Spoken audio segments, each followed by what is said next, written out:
김동섭의 인사이트 시간입니다. 오늘도 투자의 맥을 잡겠습니다. 안녕하십니까? 네, 안녕하세요. 어제가 굉장히 중요하다 그러셨잖아요. 네. 뉴욕 증시도 그렇고 결과적으로는 잘 선방을 해놓은 상태이고요. 시장 얘기도 듣고 싶고 유가 변동성이 코스닥의 개별 종목 같아요. 테마주 같이 이렇게 움직이는 상황들인데 유가는 어떻게 봐야 될까요?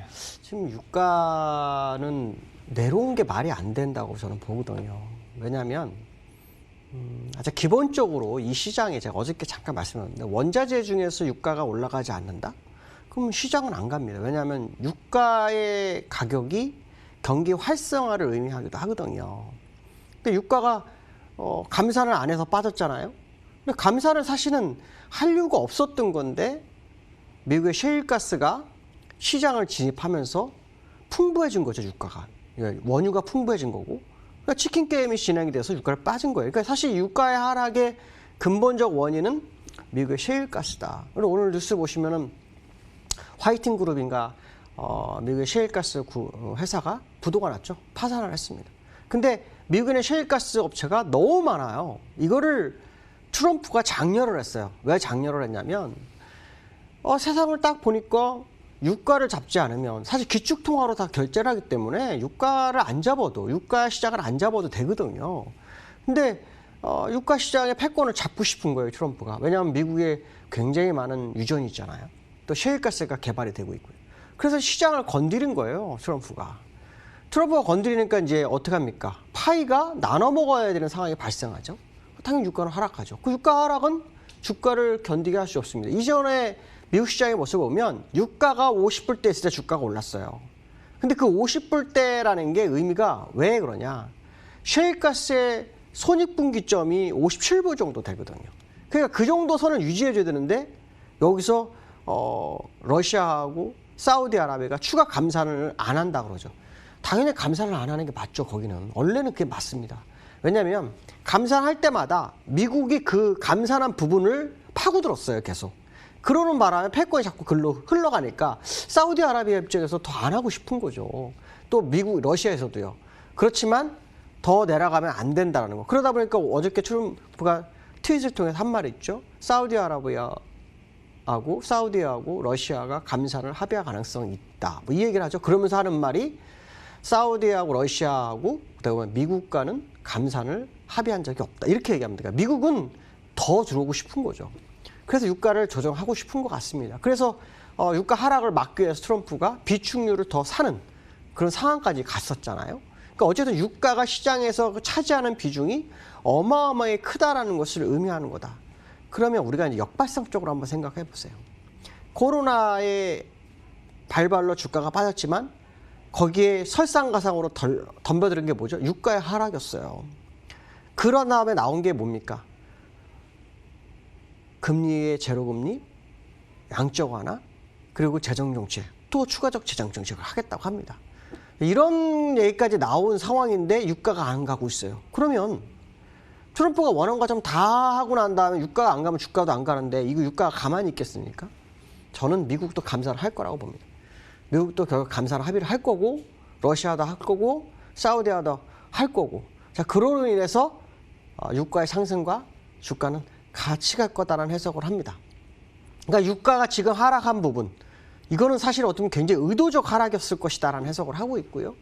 그거로 인해서 셰일가스의 비중이 줄어들고 미국에서 감산이 되면서 시장을 끌어가는 상황이 될 거다. 어쨌든 제일 중요하게 말씀드리고 싶은 건 뭐냐면 시장에 나오시는 카드는 다 나왔는데 유가가 상승하지 못하면 주가는 못 가니 유가는 꼭 갈 수밖에 없는 구조로 갈 것이다라고 말씀드리고 싶은 거고요. 어저께 제가 미국장 말씀드렸잖아요. 미국장 되게 중요한 하루인 것 같다. 거기가 이제 왜냐면 월봉이 중요한 게 아니라 이번에 이제 일봉이 중요합니다. 제가 항상 월봉 갔다가 일봉 갔다가 옵니다.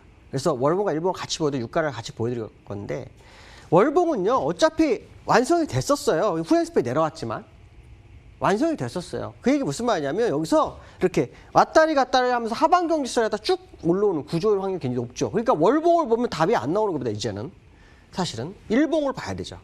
그때 제가 말씀드린 게 뭐냐면 21선 타란이 되게 중요할 거다. 21선 맞고 떨어져. 어제 그 얘기를 했어요. 그럼 제가 왜 이걸 다시 보여줄까요?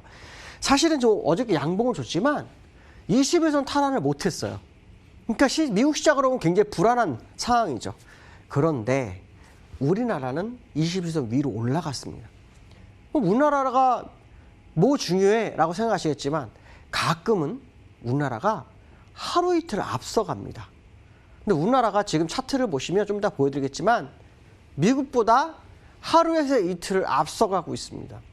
자, 그 얘기 무슨 말이냐면 미국이 21선을 아직 다 오지 않았으나 돌파 시도가 있을 확률이 거의 80%가 넘을 거라는 해석을 할 수 있다는 거죠. 그럼 미국에서 지금 해외 선물이 지금 시간에서 하라고 하겠지만 그거는 믿어서는 안 되는 거다. 결국은 플러스가 될 것이다라는 해석을 해야 될 것 같고요.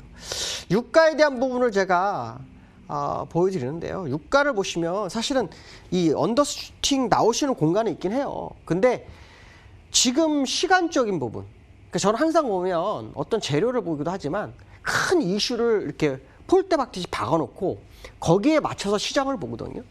지금 이 시장의 가장 큰 바로미터, 그러니까 바라보고 갈 수 있는 목표 지점이 어디냐면 미국의 대선입니다. 대선. 무슨 말이냐면 트럼프 재선이에요.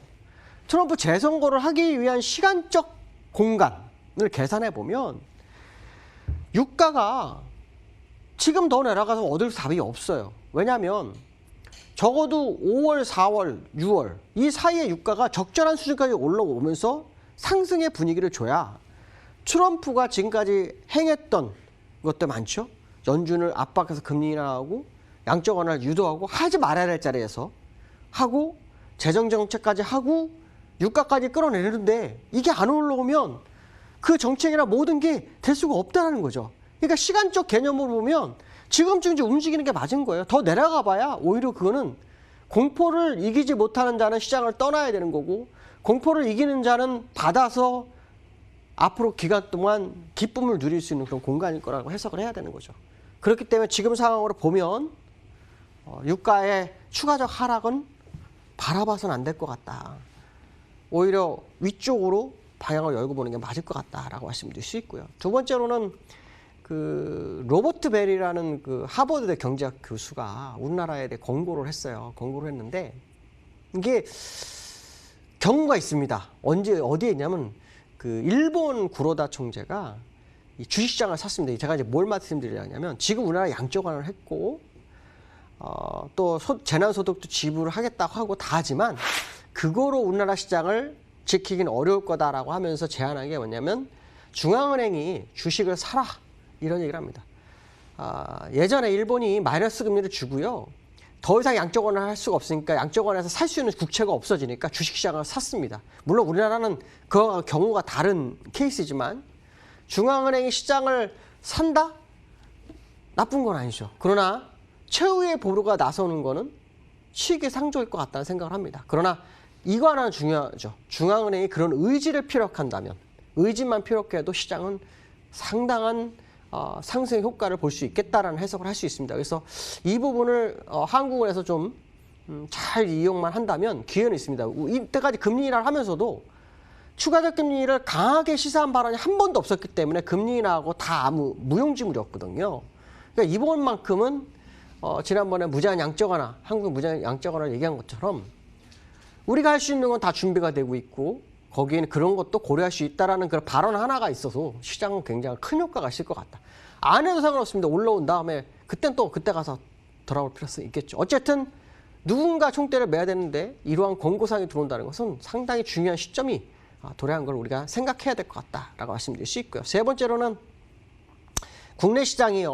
1700을 깼다가 올라왔습니다. 지금 뭐 개미 동학혁명 얘기를 하는데 개미가 이 시장을 이겨본 적은 거의 없습니다. 이번에 이길지 봐야 될 것 같습니다. 일단 하락하면서 올라온 거 개미들이 산 거 맞죠? 개미들이 샀습니다. 근데 그 개미가 정말 진짜 개미일까에 대한 의구심을 저는 굉장히 많이 갖고 있거든요. 많이 갖고 있지만 어쨌든 중요한 것은 뭐냐면 시장을 이겨내고 있다는 거죠.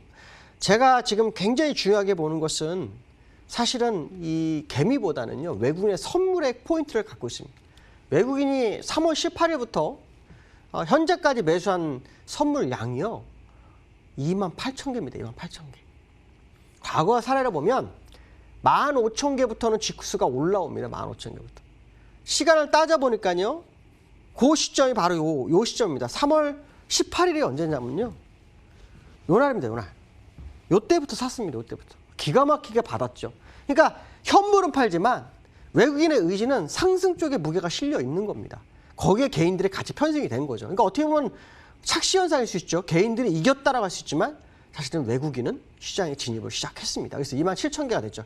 그럼 이제 남아있는 거는 딱 하나밖에 없습니다. 제가 지난번에 풋매도, 선물 매수, 그 다음에 나올 수 있는 현물. 현물이 4월 중에 진입을 할 거라고 예상합니다. 근데 과거 사례를 보면, 데이터를 보면 25,000개가 넘어가기 시작하면 외인들의 선물을 매수를 시작을 합니다. 근데 지금 제가 뭘 보여드릴 거냐면요. 수급을 보여드릴 건데 외국인들의 매도가 별로 없어요. 기가 막히게 안 팝니다. 그러니까 지금 27,000개, 8,000개가 들어온 상태에서 외국인 매도가 없습니다. 그 얘기는 무슨 말이냐면 언제든지 수급을 매수로 바꿀 거다라는 해석을 해야 될 것 같습니다. 오늘 여기까지 하겠습니다. 감사합니다. 예, 김동섭의 인사이트까지 오늘 진행했습니다. 코스피는 1730선이고요. 0.3%, 코스닥이 여전히 강합니다. 1% 강세 흐름 갑니다. 시장 공감태는 오늘 여기까지 하겠습니다. 오늘도 마지막까지 성공 투자하십시오. 고맙습니다.